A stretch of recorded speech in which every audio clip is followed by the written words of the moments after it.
nafsul ammarah ini yang paling dominan pada kita, ini yang membuat nafsul mutmainnah sulit untuk bersemayam di hati kita. Itu karena apa? Nafsu ammarah lebih dominan.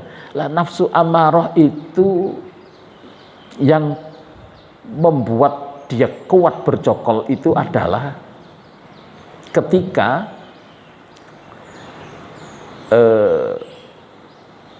unsur-unsur kebendaan ini memang agak berat untuk mengikis, ini kita mengikis ya, mengikis nafsul ammarah seseorang itu adalah dengan cara menghilangkan unsur-unsur kebendaan itu nempel dalam hati kita. Hubbud dunya, cinta dunia,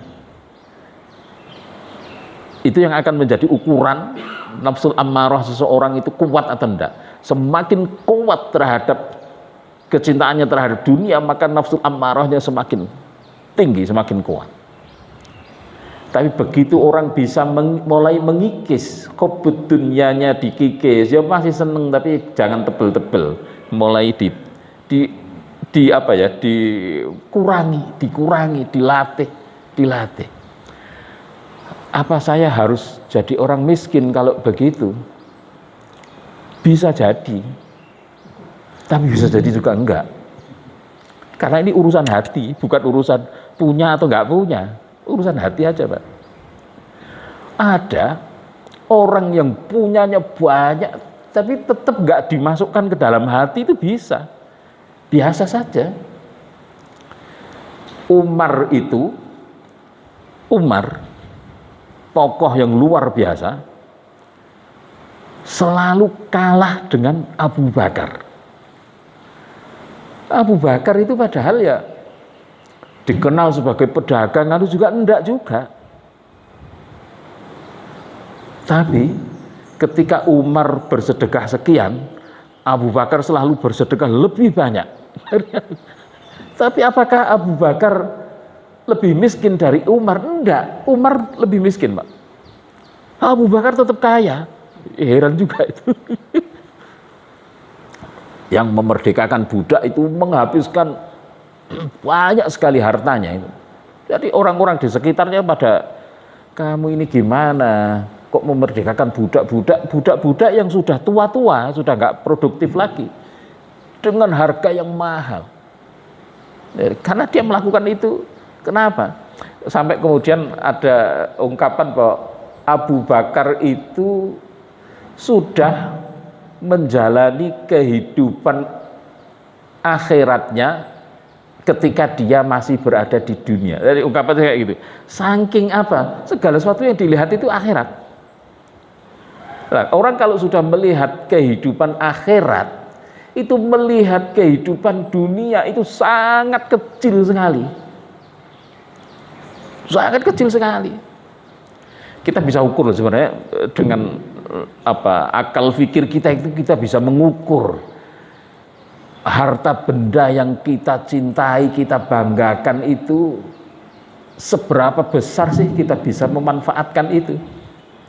Makanan yang kita kumpulkan banyak itu seberapa banyak kita bisa konsumsi.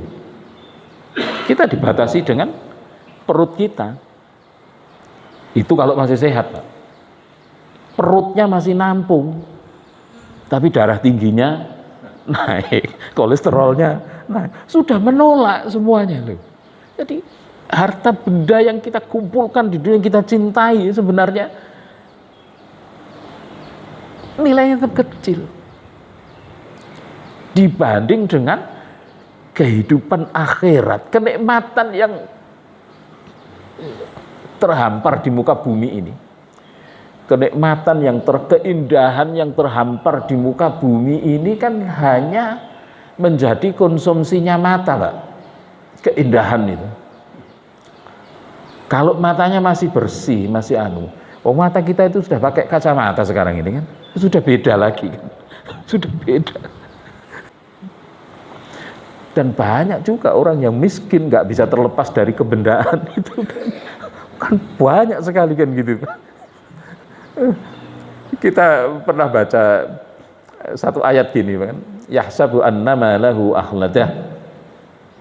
Jadi wailul likulli humazatil lumazah alladzi jama'a malan wa addadah.